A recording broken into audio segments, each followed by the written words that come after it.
భారతదేశంలో ఎన్నికల విధానాన్ని మార్చాల్సిన ఆవశ్యకత ఉందని గ్రాడ్యుయేట్స్ ఎమ్మెల్సీ స్వతంత్ర అభ్యర్థి కర్రా జగన్ అన్నారు.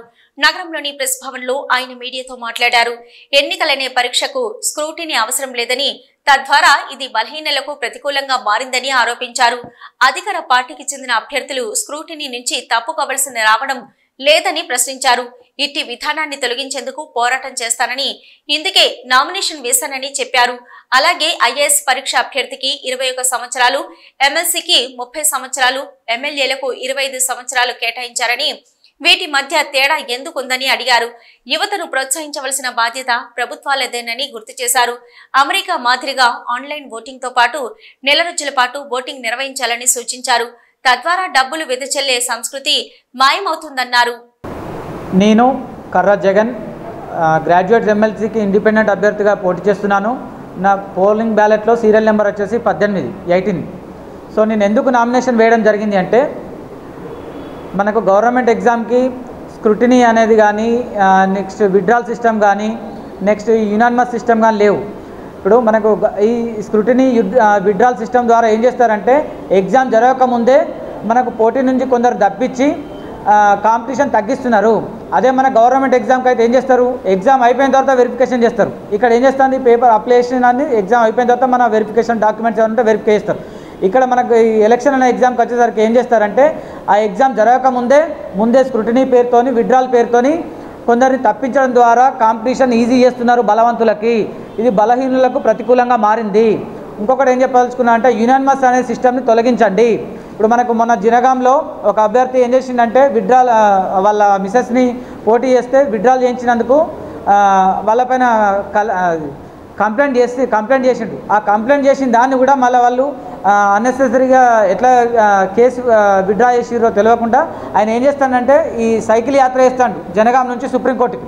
సో నేనేమంటున్నా అంటే, ఇప్పుడు గవర్నమెంట్ ఎగ్జామ్ ఉంది, ఒక పోస్టుకి ఒకరే అప్లై చేస్తే దానికి ఏం చేస్తారంటే డేట్ పెంచుతారు, ఎక్స్టెండ్ చేస్తారు, ఇంకా ఎక్కువ మంది అప్లై చేసుకోవడానికి. లేదంటే ఆ నోటిఫికేషన్ క్యాన్సిల్ చేస్తారు.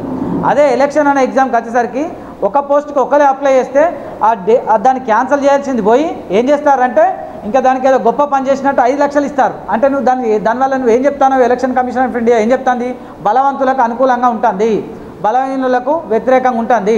మీరు ఎవరైనా చూడరు, ఇప్పుడు విత్డ్రాలయనో స్క్రూటీలో పోయేటియో అధికార పార్టీ వాళ్ళు పోతానయా, వేరేటోళ్ళే పోతాయి, ఆపోజిట్ పార్టీ వాళ్ళయో లేదంటే ఇండిపెండెంట్లో పోతాయి. ఎందుకు అధికార పార్టీ వాళ్ళు స్క్రూటీన్లో కానీ విత్డ్రాల్లో కానీ పోతలేవు? ఇంకొకటి మీరు కావాలంటే మొన్న మహారాష్ట్ర కానీ గుజరాత్లో ఎలక్షన్ జరిగినప్పుడు చివరి మినిట్లను వాళ్ళను పోటీలో ఉండే అభ్యర్థులను రప్పించారు, కాంగ్రెస్ అభ్యర్థులు. అంటే నేను కాంగ్రెస్ గురించి మాట్లాడుతున్నాను. వాళ్ళు స్ట్రాటజీకి ఏం చేస్తారంటే, లాస్ట్ మినిట్లో ఏది విత్డ్రాల్ ఇంకో 5 నిమిషాలు అయితే అయిపోతున్నాగా ఆ పోటీలో ఉన్న అభ్యర్థులను భయానికి గురి చేసో లేదంటే వాళ్ళకు డబ్బులు ఇచ్చో ఏదో రకంగా వాళ్ళను తప్పిస్తున్నారు. ఈ విధానం తొలగించాలని నేను నామినేషన్ వేయడం జరిగింది. మన రేవంత్ రెడ్డి గారు కూడా ఒక విషయం లేవనెత్తించారు సార్, దానికి మీకు అభినందన తెలియజేస్తున్నాను. ఏంటంటే, ఎమ్మెల్యే ఏది ఐఏఎస్ ఎగ్జామ్కి 21 సంవత్సరాలు ఉన్నది, అదే నీకు ఎమ్మెల్యే కావాలంటే 25 సంవత్సరాలు ఉన్నది, ఎమ్మెల్సీ కావాలంటే 30 సంవత్సరాలు ఉన్నది, రాజ్యసభ ఎంపీ కావాలంటే 35 ఉన్నది. ఎందుకు వాటికి ఎక్కువ ఉన్నది, వీటికి ఐఏఎస్కు 21 ఉన్నది అని రేవంత్ రెడ్డి గారు లేవనెత్తారు. సార్ మేము కూడా కోరుతున్నాం, ఈ ఐఏఎస్ ఎగ్జామ్లన్నా అక్కడికి పట్టుకపోరు, 25కి 30 కన్నా పట్టుకపోరు, లేదంటే వాళ్ళన్నిటికి తీసుకురారు. ఎందుకంటే అవి రెండు దాదాపుగా సమాన హోదాలే కదా. అంటే నేను ఏజ్ తగ్గించమని అడుగుతున్నా, యువతను ప్రోత్సహించండి, రాజకీయాల్లో ప్రోత్సహించండి అని అంటున్నాం. ఇంకొకటి ఏమంటున్నా అంటే, ఈవీఎంల గురించి ఉన్నది సార్. ఈవీఎంలో కొందరు అనుమానాలు లేవనెత్తుతున్న సందర్భంలో నేనేం చెప్పదలుచుకున్నా అంటే, ఇప్పుడు మొన్న అమెరికాలో జరిగిన ఎలక్షన్లో నాకున్న అవగాహన మేరకు చెప్తున్నా. అక్కడ ఒక అభ్యర్థి ఏంటిది, నువ్వు ఈవీఎం ద్వారా వేసుకోవచ్చు, లేదంటే పోలింగ్ బ్యాలెట్ ద్వారా వేసుకోవచ్చు, లేదంటే నువ్వు ఆన్లైన్ల ద్వారా కూడా వేసుకోవచ్చు, అంటే ఓటర్ ఇష్టం అది.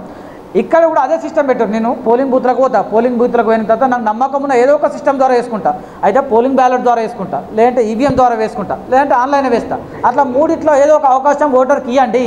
తద్వారా ఓటర్లకి పోలింగ్ ప్రాసెస్ మీద కాన్ఫిడెన్స్ పెరుగుతుంది. ఇంకొకటి ఏం చెప్పదలుచుకున్నా అంటే, మన దగ్గర పోలింగ్ అనేది సపోజ్ 10వ తారీఖు పెట్టారు అనుకోండి, 10వ తారీఖు పెడితే 9వ తారీఖు 8వ తారీఖు ఏం జరుగుతుంది, పైసలు వంచడం జరుగుతుంది. అదే అమెరికాలో ఎట్లున్నదంటే, ఒక నెల రోజులు టైం ఇస్తారు. ఆ నెల రోజులల్లో నీకు 1వ తారీఖు వేసుకోవచ్చు ఓటు, 2వ తారీఖు వేసుకోవచ్చు, 3వ తారీఖు వేసుకోవచ్చు, 4వ తారీఖు వేసుకోవచ్చు, ఓటర్కు ఇష్టమైన రోజు వేసుకోవచ్చు. అప్పుడు ఏమైందంటే ఈ కాంటెస్ట్ పోటీ చేసే అభ్యర్థి ఎవరైతే ఉన్నాడో ఓటర్ ఎప్పుడెత్తాడో నేను ఇవ్వాలని ఎత్తాను మనకు తెలుసా? ఆ డబ్బులు వంచరాదు కదా, అంటే అట్లా డబ్బులు వంచరాదు. ఇక్కడ ఏమైతుంది, నువ్వు పర్టికులర్ డేట్ చెప్పేసరికి వాళ్ళ 10వ తారీఖు అంటే 9వ తారీఖు డబ్బులు వంచుతాడు. సరే డబ్బులు తీసుకున్న వాళ్ళు అందరూ వాళ్ళకే ఓటేస్తారని ఏం లేదు, కాకపోతే కొందరని ఇన్ఫ్లుయెన్స్ అవుతారు కదా. అదే ఎక్కువ రోజుల టైం ఇస్తే ఏమవుతుందంటే నువ్వు ఏ రోజు డబ్బులు నేను ఏ రోజు ఓటేస్తానో పోటీ చేసేవానికి తెలియదు కదా, వాడు ఎప్పుడు డబ్బులు ఇస్తాను నాకు. అందుకని నేనేమంటున్నా 30 రోజుల టైం అమెరికా లాగా అని నేను చెప్పదలుచుకున్నాను. ఇది అంతా కూడా ఎలక్షన్ ప్రాసెస్ గురించి. సార్ ఒక్క నిమిషం సార్, మీరు 4 లెక్కలు లిమిటెడ్ చేసుకోర్రి. ఇక గ్రాడ్యుయేట్స్ విషయానికి వస్తే సార్ ఇప్పుడు మనకు అమెరికా నుంచి డిపోర్ట్ అయ్యి వస్తున్నారు, అంటే వెనుకకు పంపుతున్నారు. అది ఎందుకు వెనుక పంపుతున్నారంటే ఈ ఏజెంట్లు కానీ లేదంటే మీడియేటర్లు కానీ ద్వారా కొందరు మోసపోయిపోతున్నారు, కొందరు దొంగ ద్వారా కూడా పోతున్నారు, సముద్రాల ద్వారానో అడవుల ద్వారా పోతున్నారు. కొందరు ఏమవుతుందంటే ఏజెంట్ల మోసానికి గురి అయ్యి అక్కడికి పోతున్నారు. అక్కడికి పోయిన తర్వాత వాళ్ళకి జాబులు దొరకక వేరే అక్రమ జాబులు చేయడం వల్ల, పత్రాలు లేకుండా ఎక్కువ ఉండడం వల్ల ఏమవుతుందంటే, అందుకని దీన్ని నేనేం కోరుకుంటున్నా అంటే గవర్నమెంట్ సూపర్విజన్ పెంచాలి. ఎవరి మీద, ఏజెంట్ల మీద, మీడియేటర్ల మీద సూపర్విజన్ పెంచాలి. వాళ్ళు కరెక్ట్ పనిచేస్తున్నారా లేదా అని వాళ్ళ మీద నిఘా పెట్టాలని కోరుకుంటానా.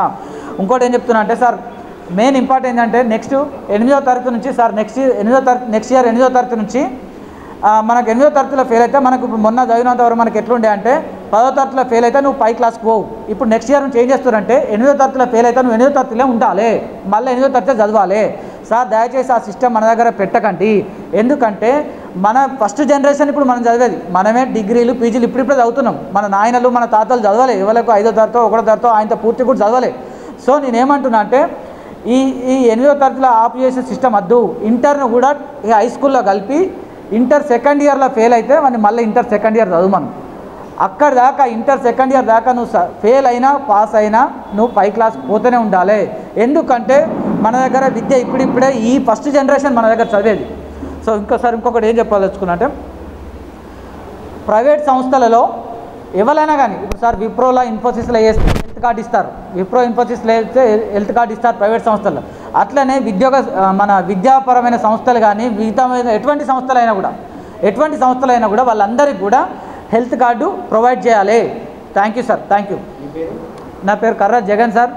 ఇది ఇండిపెండెంట్ గ్రాడ్యుయేట్ అభ్యర్థిగా కాంటెస్ట్ చేస్తున్నా. నా సీరియల్ నెంబర్ 18.